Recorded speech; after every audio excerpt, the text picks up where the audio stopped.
topic natin, prostate ng kalalakihan. So, kasama na dito yung prostate cancer. Alam nyo po, pag nasabihan na may prostate cancer, malaki yung epekto sa pamilya, lalo na dun sa pasyente. Ang daming mga bagay, malawak yung kaalaman tungkol sa prostate cancer. So, ang daming options ng pasyente para mapagpilian sa gamutan. Ang inaalala namin, yung quality of life o kalidad ng buhay ng pasyente. Trabaho ng mga doktor na turuan ang mga pasyente para magkaroon ng tamang desisyon. At higit sa lahat, kaya ko po tinapik ito, para ma-detect habang nagagamot, dun sa curable stage, ito po ay nagagamot. So, huwag kayong matatakot. Ang gusto lang po namin, maaga kayong pumunta sa inyong mga doktor. Ito ang prostate ng lalaki. So, nandito yung urinary bladder, pantog. Tapos, nandito po ang prostate. Ayan. Doon dumadaan yung urethra. Ito po yung daanan ng ihi. Kaya nga, ang mga sintomas ay mapapansin nyo sa pagbabago ng inyong ihi. Ito, pag lumalaki na ang prostate, kasi merong tinatawag na BPH, yung benign prostatic hypertrophy, at ang ayaw natin ang pagkakaroon ng prostate cancer. Ang laki po ay parang, ng prostate ay parang nuts, yung walnut. Pero maaring lumaki na parang ping pong ball at lumalaki pa parang sa tennis ball. So ayaw natin, gusto natin dito lang sa maliit makapunta na kayo sa inyong doktor. May trabaho ang prostate sa ating katawan, gumagawa siya ng hormones at saka ng semilya. May mga sintomas kayong mararamdaman kapag meron na kayong prostate cancer. Pero ang siyempre, tanong nyo, may risk factor ba ang kalalakihan sa pagkakaroon ng prostate cancer? Mas umiidad, mas lumalaki yung prostate nila, so mas kailangang babantayan. Kaya nga, ine-educate natin kayo na maaga pumunta sa doktor. Kapag may family history ng prostate cancer, mas maaga rin magpapacheck up ang mga kalalakihan. Mag-start na kayo sa edad 40 anyos, pumunta na sa doktor para magpa-check up ng prostate. Tsaka yung mga may family history ng breast cancer, maaga din magpapacheck up ng kanilang prostate. Nakita din nila pag high fat o tumataba, maaaring tumaas din yung risk ng kanilang paglaki ng prostate. Ano ba ang mga sintomas na nararamdaman kapag nagloloko na yung prostate? Una sa lahat, ihi ng ihi sa gabi. Tapos pag sa araw naman, dapat diba every 2 hours yung pag-ihi natin. Ang nangyayari, mas madalas pa. Minsan 1 oras pa lang naiihi na naman. Tapos mahirap ilabas yung ihi. Kailangan iiri ka pa. Tapos patak-patak dun sa bandang huli o kaya habang umiihi, pahinto-hinto. So may break. Tapos parang hindi na uubos yung ihi ninyo. Minsan masakit din umihi. Yun, parang hindi nga naubos yung ihi nyo dun sa inyong pantog. Sa gabi, tayo ng tayo. Kasi naiihi. Tapos mas konti din yung lumalabas na semilya, mapapansin nyo. Mabagal o konti ang paglabas ng ihi. May blood dun sa ihi o kaya dun sa semilya.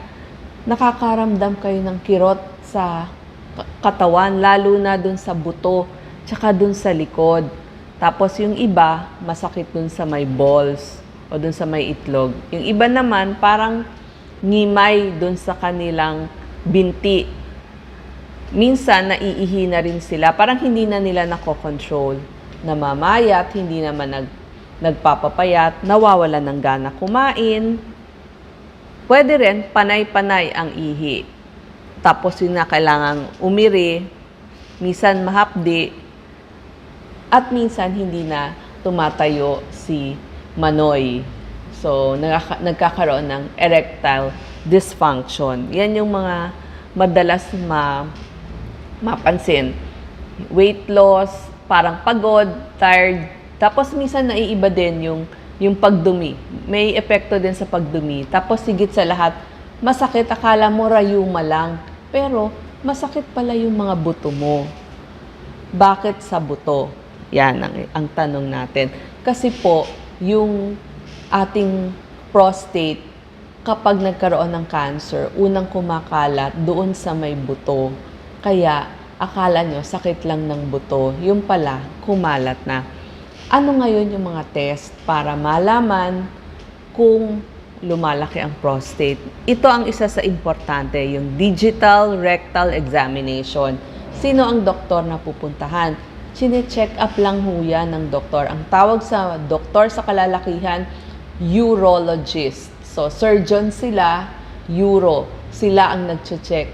Ipapasok lang po yung daliri doon sa puwitan at makakapana kasi from there naaabot ang prostate ng lalaki. Meron ding blood test. Ang tawag dito, prostate specific antigen, PSA. So, may normal value po yan, 0 to 4. Maaaring tumaas ito sa maraming dahilan. Ang iba pang mga test para malaman, ultrasound. Maraming nakikita dito sa ultrasound. Lumalaki ba? Gaano kabigat? Tamang bigat ba? Tamang laki ba ng prostate?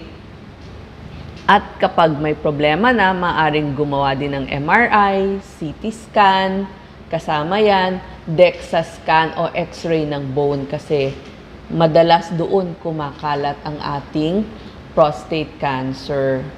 So, importante ho lahat yan, yung mga biopsy, CT scan, bone scan.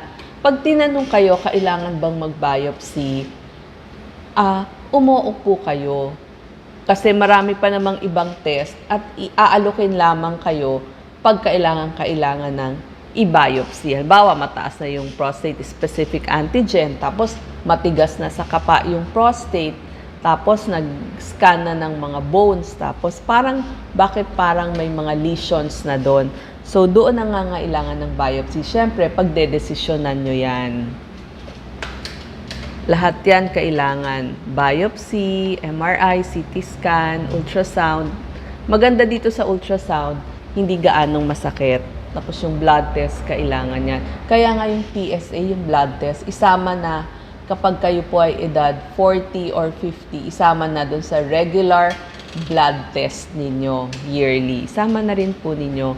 Minsan, tumataas yung PSA level sa maraming dahilan. Maaring lumalaki yung prostate, pero wag ho agad matakot. Baka naman may UTI nung panahon na nag-PSA o kaya naman nagkaroon ng sex, kaya na-affect yung prostate, o kaya nagsobrang exercise pala. So, ipapaulit lang yon. Tapos, doon naman ho sa binabantayan yung PSA nila taon-taon. Limbawa, medyo tumataas. Mas maganda, laging sa same laboratory nyo ipapagawa. Kasi bawat laboratory, iba syempre yung testing machine nila, tsaka yung mga chemicals na ginagamit para mas tama yung pagbabantay. Huwag paiba-iba ng laboratory na ginagamit. So, better sa hospital kasi mas magaganda yung PSA testing doon. Marami hong treatment options kapag nakita na mataas na talaga yung level ng inyong PSA, tapos kailangan ng gamutin, nasabihan na baka may prostate cancer. Ang pinaka-common na ginagawa, prostatectomy, opera. Yung urologist na rin ang nag-oopera sa inyo. Pero ang dami pang maraming pwedeng treatment. May hormonal treatment, radiotherapy, brachytherapy, pwede din ang chemotherapy, immune therapy. Yung iba naman, babantayan lang. Kaya ko sinabi na ang dami-dami ninyong options. Kasi, i-decide nyo yan eh. Kailangan yan sa decision making. Kailangan tanungin nyo yung doctor, ano ba yung side effect ng bawat treatment. Halimbawa, ito lang, example, active surveillance, binabantayan. Siyempre, lagi kang may fear. Kumalat ba? Lumalaki ba? Lumalala ba? Pag brachytherapy, maaring magkaroon ng problema sa pag-ihi o kaya sa pagdumi. Pag radiotherapy naman, ganun din, ihi at pagdumi.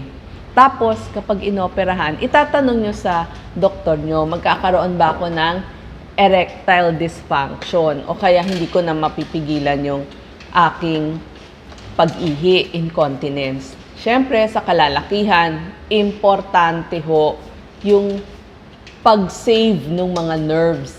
Kasi siyempre, ayaw naman nila na masabihan na nagkaroon na sila ng erectile dysfunction o impotent na sila.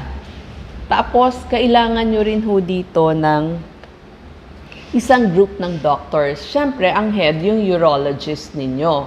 Pero kailangan nyo nung radiation oncologist, kung gagawa ng mga brachytherapy. Tapos, kailangan nyo din yung medical oncologist.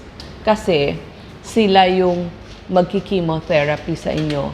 Minsan sinasabihan ko, baka kailangan nyo rin ng psychiatrist. Halimbawa kasi, nasabihan kayo na may prostate cancer, madidepress. Siyempre, lalaki kayo, sabi mo, hindi, kaya ko to.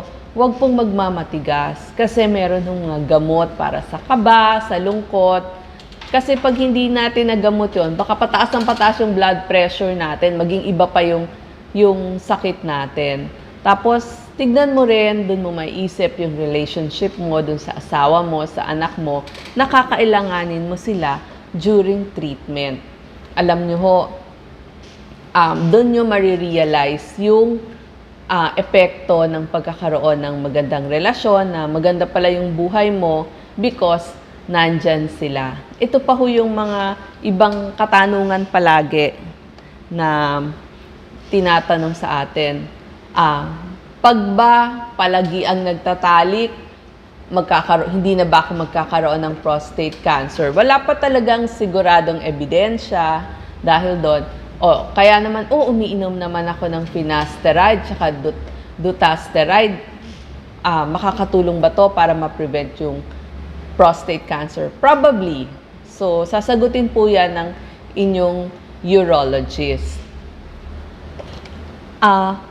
Gusto nyo ma-prevent. Ito naman, dun sa mga wala pang prostate cancer, kailangan ituro din natin yung prevention. Huwag po kayong maninigarilyo. Exercise, importante para hindi tayo tumaba. Yan, healthy weight. Laging sinasabi, sari-saring gulay at prutas kada araw ang inyong kakainin. Tapos, screening test, blood test, tsaka yung yearly na kinakapa. Yun nga yung digital rectal examination. Importante ho yan. Ito pa yung mga tanong. Nakakatulong ba ang lycopene sa prostate cancer? Yes. Marami pong source ng lycopene.